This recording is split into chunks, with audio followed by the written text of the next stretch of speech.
जी students, मैंने B mechanical engineering की है मेहरान यूनिवर्सिटी से। और आज हमारे क्लास है ईडीएस। तो स्टार्ट करते हैं जी। ये कंटेंट्स हैं हमारा। आज डेमो लेक्चर है C S S P C S platform से।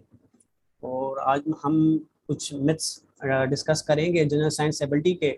और जनरल साइंस एबिलिटी इंपॉर्टेंट क्यों है, उसका सिलेबस डिस्कस करेंगे और उसकी टॉपिक वाइज एनालिसिस भी करेंगे। और उसके बाद हम देखेंगे कि पेपर अटेम्प्टिंग स्किल्स क्या होती हैं और ईडीएस, स्पेशली ईडीएस हम किस तरह टैकल कर सकते हैं पीसीएस के लिए, सीएसएस के लिए। और आखिर में हम आपके क्वेश्चंस देखेंगे। तो जी, सबसे पहले जी, मैथ नंबर 1 ये है स्टूडेंट्स कि आजकल के जो स्टूडेंट्स हैं ना, वो ईडीएस को बिल्कुल छोड़ ही देते हैं। वजह वजह ये है कि ईडीएस में हमने देखा है कि ओवरऑल सीएसएस में मार्क्स कितनी होती हैं, 120। तो उसमें से हमने ईडीएस को स्किप भी कर लिया तो करंट अफेयर में और पाक अफेयर में अच्छी मार्क्स ले ली तो 120 आ जाएंगे। तो यही स्टूडेंट गलती करते हैं। और यही हमने भी देखी है, यही चीज़ लाहौर में देखी है कि हर हर एक स्टूडेंट ईडीएस को बिल्कुल भी लाइट लेता है। और इस वजह से वो ईडीएस में मार्क्स कम होने की वजह से ओवरऑल फेल भी हो सकता है। अब आप आपके स्क्रीन के सामने नज़र आ रही होगी, ये मैडम शमजा फाइक की डीएमसी है।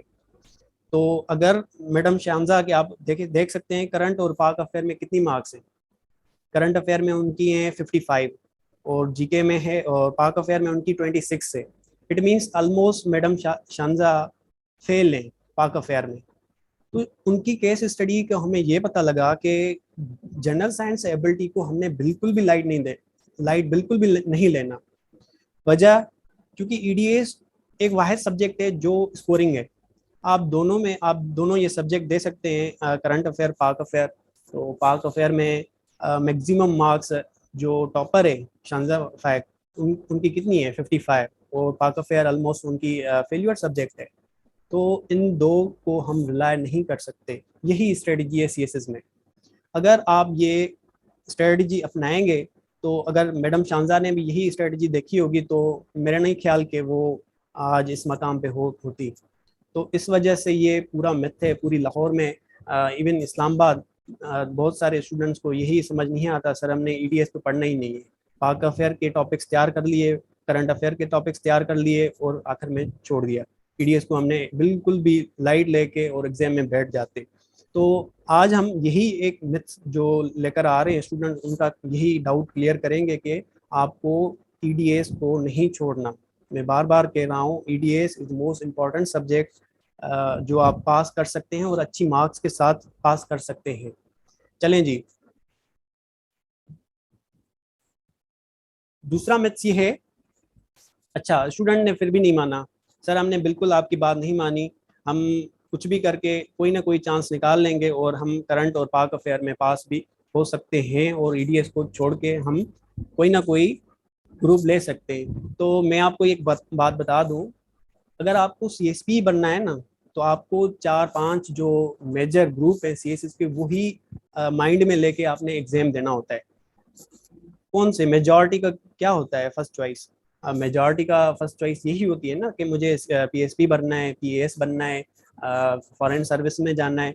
तो आप अगर टीडीएस को छोड़ देते हैं तो मेरा नहीं ख्याल आपका मेरिट नंबर टॉप 10 में आ सकता है। वजह आप दे सकते हैं, आपके सामने वही मार्कशीट है कि मैडम शानजा के मेरिट नंबर क्या है, नंबर 1।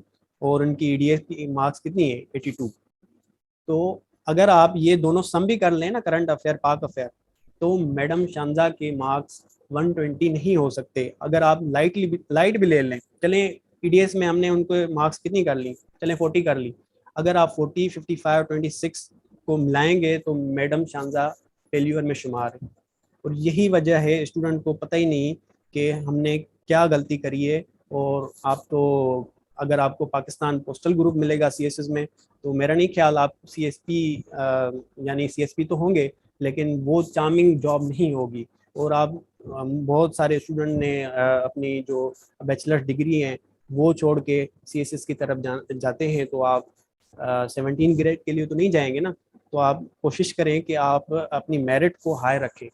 अगर आप मेरिट को हाई रखना है तो ईडीएस को ज़रूर ऑप्ट करें, इजी ईडीएस को ज़रूर इम्पोर्टेंस के लिहाज से कोशिश करें टॉप लेवल पे रखें ताकि आपकी मेरिट नंबर हाई आ जाए। ये था दूसरा मिथ कि बहुत सारे स्टूडेंट्स ईडीएस को इस वजह से भी लाइट ले लेते हैं ताकि हमने तो पास कर लिए नहीं है, 120 मार्क्स ले लेनी है करंट पाक अफेयर में। लेकिन बिलीव मी, अगर आप केस स्टडी मैडम शाहजहां की बात करेंगे तो मैडम शाहजहां पाक अफेयर में बेस्ट थी। उनके बहुत सारे आर्टिकल्स भी हैं, हिलाल मैगजीन में वो काम करती थी और फिर भी उनकी मार्क्स इतनी आई हैं। तो प्रिडिक्शन बिल्कुल भी नहीं हो सकती कि करंट अफेयर पाक अफेयर आप जितनी भी तैयारी कर लें तो आपकी मार्क्स ट्रेंड के लिहाज से कमी आएंगी। हाँ, कुछ केस स्टडीज़ हैं बिल्कुल भी जिनकी मार्क्स ज़्यादा हैं इन सब्जेक्ट्स में, लेकिन most of the students in subjects में कम आती हैं, ईडीएस में ज़्यादा आती हैं। अब कहेंगे सर आप हमने डीएमसी दिखाएं, सर ये रही आपकी डीएमसी। अब ये जो कॉन्सिक्वेंटली टॉपर्स रहे 2021 में, 2020 में, अब लेफ्ट साइड आपकी स्क्रीन पे होगे महीन हसन नंबर 1 इन 2020, उनकी मेरिट नंबर 1 है।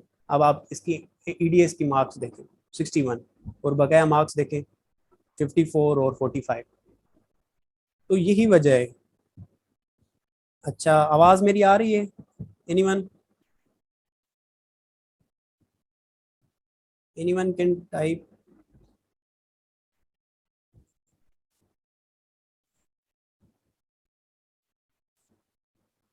जी। अब अब आप 2021 की देखें, एहसन फराज गोंदल मेरिट नंबर 2। अब आप इनकी ईडीएस मार्क्स देखें 65 और बकाया देखें करंट अफेयर की कितनी है 40, पाकिस्तान अफेयर की कितनी है 57। तो स्टूडेंट्स यही बात है कि आपको ईडीएस को बिल्कुल भी लाइट नहीं लेना। ये आपको पास तो ठीक है लेकिन आपको मेरिट में भी बहुत सारी हेल्प करेंगे। तो ये तो आपने खुद ही देखी मार्कशीट 2020 की, 2021 की। अच्छा जी।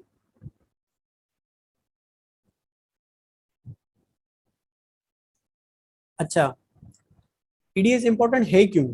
वजह मैं इतना क्यों मोटिवेट कर रहा हूँ आपको कि ईडीएस पढ़ो। वजह यह है कि आप ईडीएस में आपकी बहुत सारी चीज़ें क्लियर हो जाती हैं, बहुत सारे प्रिविलेजेस भी हैं क्योंकि आपका टाइम भी बच जाता है और इजी भी है।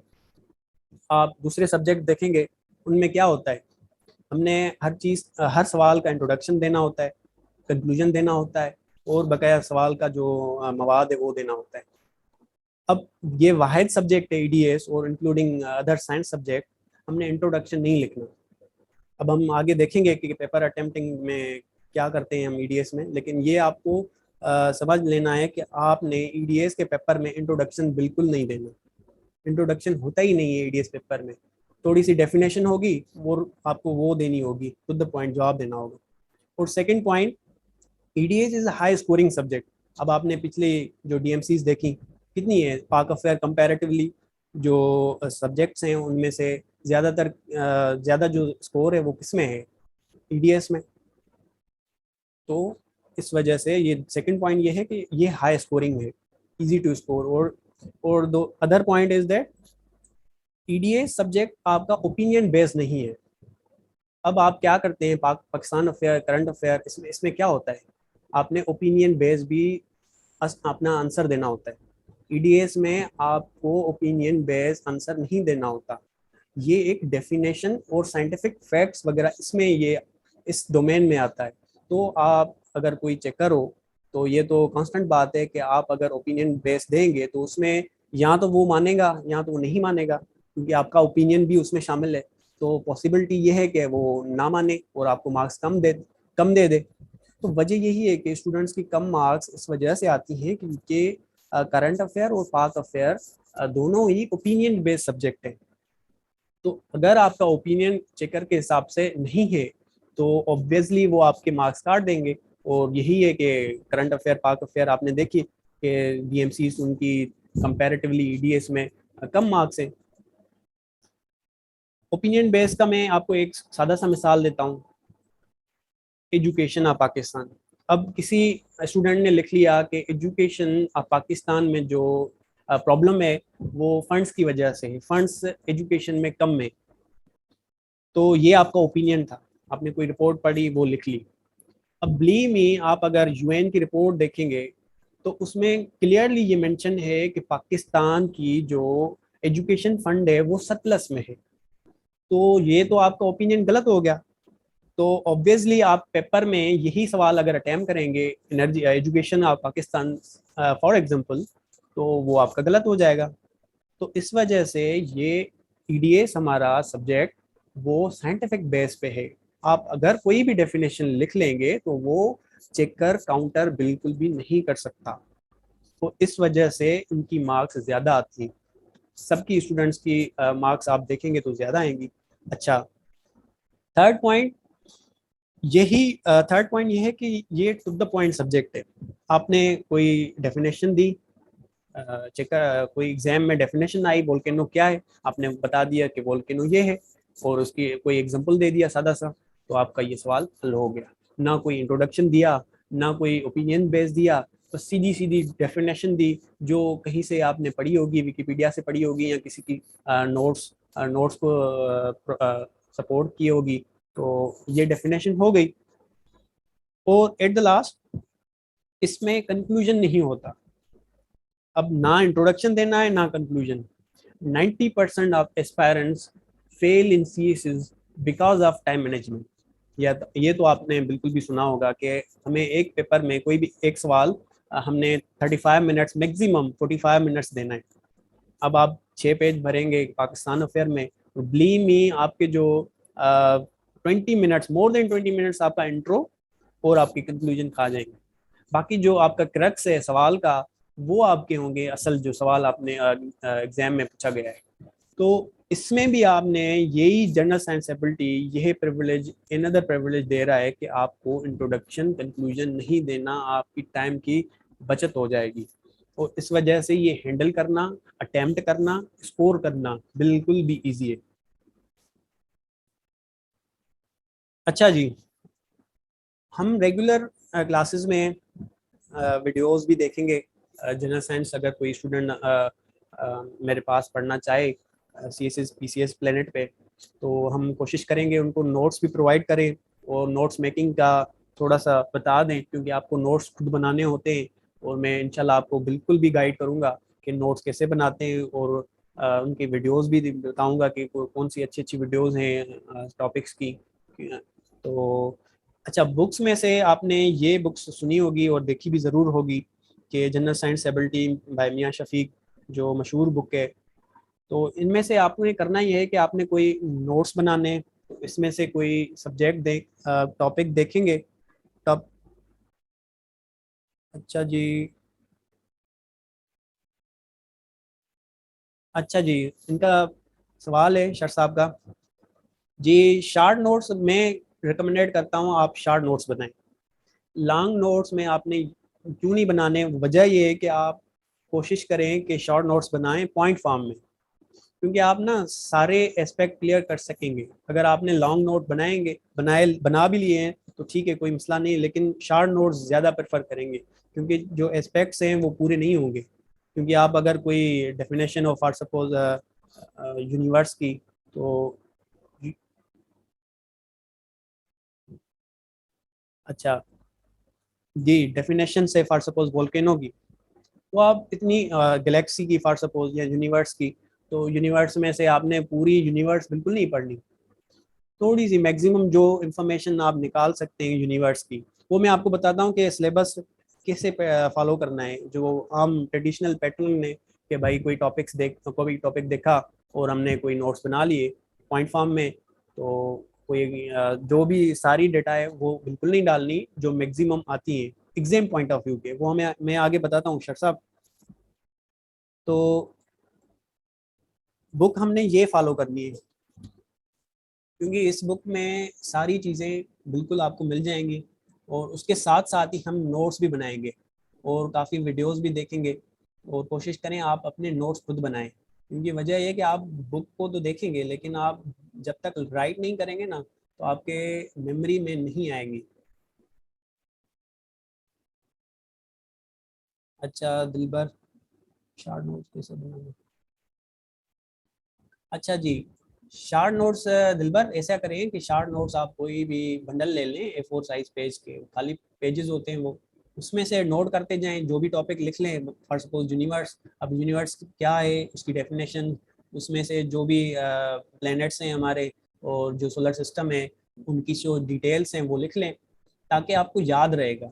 आप अगर इस बुक को फॉलो भी कर लें और उस पर चीज़ें रट भी लें, लेकिन आपको याद नहीं पड़ेंगी।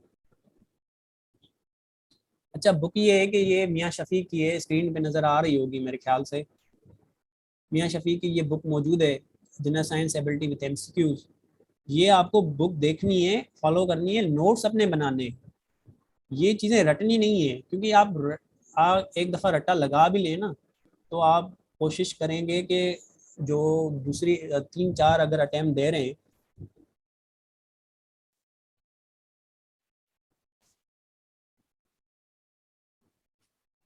अच्छा जी, सर साहब मसला ये है कि आप अगर मार्केट के नोट्स देख देख भी लें तो याद नहीं होंगी।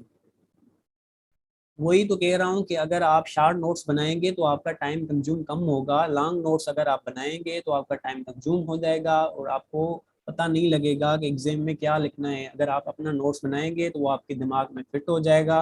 और कोशिश ये करेंगे, और हम ऐसा भी करेंगे कि हम जो भी टॉपिक करेंगे ना वो क्लास में हम करते जाएंगे, कि शार्ट शार्ट नोट्स में आपको शार्ट नोट पॉइंट्स बता दूंगा, वो आप लिखते जाएंगे, अपने नोट्स हम खुद ही बनाएंगे। वो आपको फिक्र करने की बिल्कुल भी ज़रूरत नहीं है। आप हमारा सेशन ले लें, उसके बाद आपको बिल्कुल भी समझ आ जाएगा कि हम सही जगह आ जाए, आप मुतमईन ही हो जाएंगे। सर मियाँ शफीक की बुक।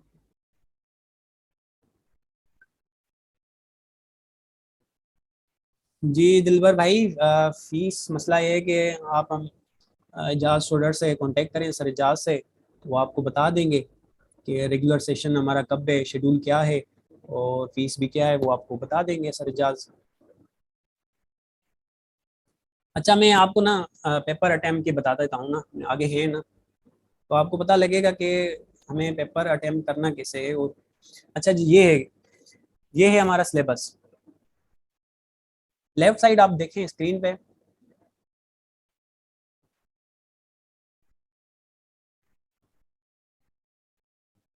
जी सर एजाज पढ़ाते हैं करंट अफेयर, पाक अफेयर।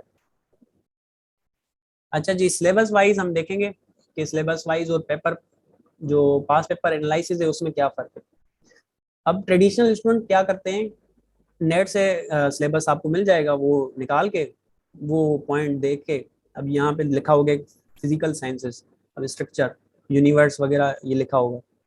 अब क्या करते हैं, यूनिवर्स ये बुक से ले लेते हैं, बुक्स में जो भी इंफॉर्मेशन है वो पढ़ लेते हैं। अब आपने ऐसा नहीं करना, हम क्या करेंगे क्लास में, हम करेंगे पेपर वाइज एनालिसिस।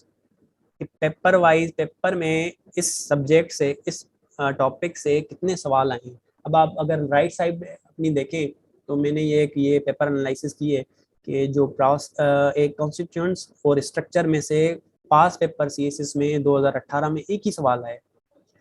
तो आपने सिलेबस अगर फॉलो किया होगा तो उसमें से आपने भरमार लगा ली होगी, यूनिवर्स को पढ़ लिया होगा, गैलेक्सी पढ़ ली होगी, लाइट ईयर बिल्कुल भी अच्छे अच्छे से नोट्स बना लिए। तो आपने अगर ये पेपर वाइज एनालिसिस की होती तो आपने ये बिल्कुल भी लाइट करना है, क्योंकि प्रीवियस पेपर्स में आए ही नहीं। तो इस पे फोकस बिल्कुल करना है, छोड़ना कोई नहीं, छोड़ना कोई भी टॉपिक नहीं है, कोई सा भी टॉपिक नहीं छोड़ना। हमने टॉपिक सब करने हैं, लेकिन हमने ये ब्रेक किया है कि कौन से ज़्यादा अच्छा तैयार करना है, कौन से ज़्यादा कम तैयार करने हैं, ताकि हमारा टाइम बच जाए। अब यही आपका सवाल था कि सर ये तो बुक बहुत बड़ा था, सर ये हम कैसे करेंगे, हमारा तो नोट्स कवर ही नहीं होंगे, सिलेबस भी कवर नहीं होगा, हमें और भी सब्जेक्ट पढ़ने होंगे, यही सवाल होगा। तो हमने करना ये है कि हमें पास पेपर एनालिसिस करनी है। अब आपने राइट साइड देखेंगे कि कॉन्स्टिट्यूएंट्स और स्ट्रक्चर जो है वो उसमें से एक ही सवाल आया है, तो हम पूरी एनर्जी अपनी ज़ाया क्यों करें यहाँ पे। अब हम देखेंगे पार्ट बी जो लिखा हुआ है फिजिकल साइंसेस का, राइट साइड जो हाईलाइटेड भी है। अ,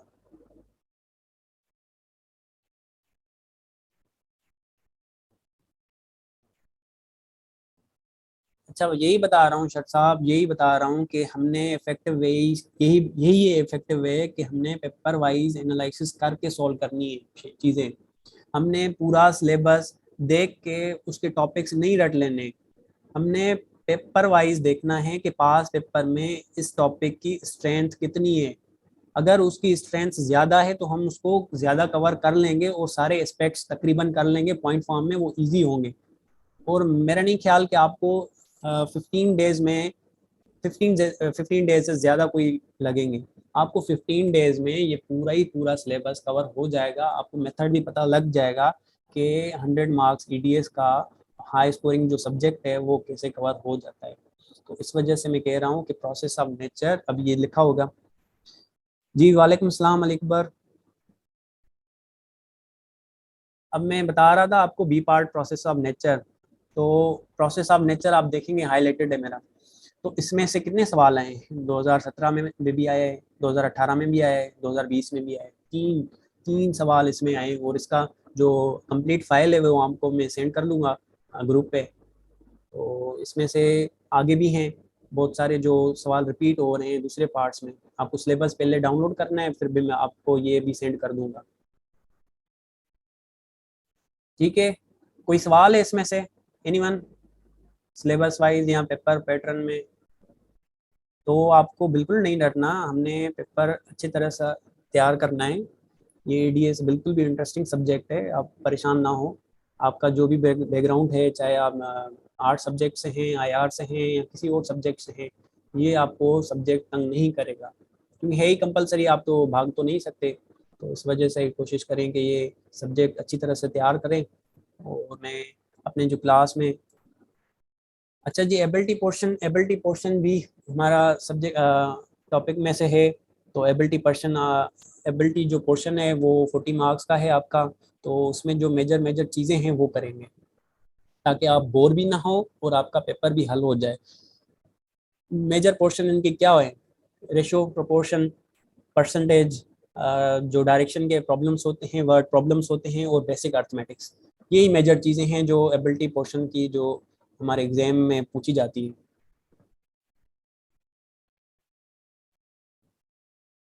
अच्छा जी, सरिजाज कब क्लास लेंगे, ले रहे हैं?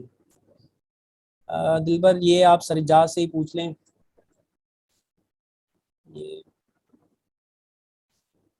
ये डीएस का है तो इंशाल्लाह वो आपका क्लास, हमारा शेड्यूल बना हुआ है तो उसके हिसाब से लेंगे। तो आगे चलते हैं अब। जी स्टूडेंट्स, ये ये सवाल नज़र आ रहे हैं आपको?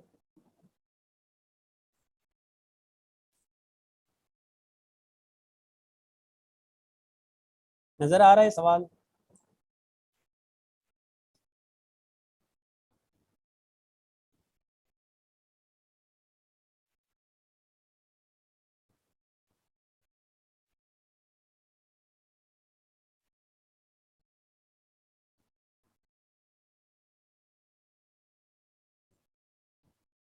यार मैं आपको ये ना सेंड कर लेता हूँ ना, ये ग्रुप में आपको मैं सेंड कर दूंगा, ठीक है?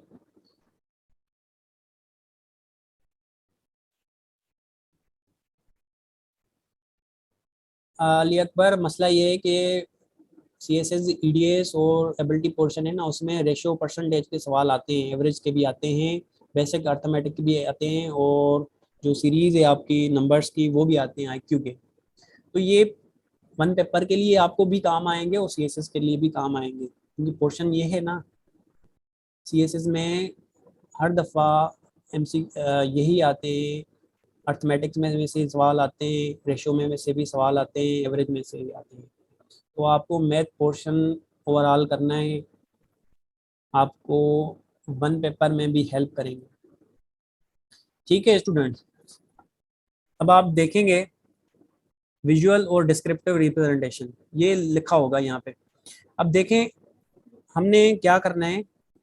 ये डेफिनेशन लिखी है लेफ्ट साइड पे, आपको राइट साइड पे आपको ग्राफ बनाना है। अब आप कोशिश करें कि अपने पेपर में ग्राफ्स, डायग्राम ज़रूर बनाएं, क्योंकि यही चीज़ है जो चेकर को इम्प्रेस करेगी, अदरवाइज आपको बिल्कुल भी कम मार्क्स देंगे। तो कोशिश करें आप स्मार्ट मेथड यूज़ करें, खाली डेफिनेशन नहीं देनी। आपको डायग्राम भी देना है और उसके साथ थोड़ी सी आपको डायग्राम की इंफॉर्मेशन भी देनी है ताकि जो चेकर है वो इम्प्रेस हो जाए।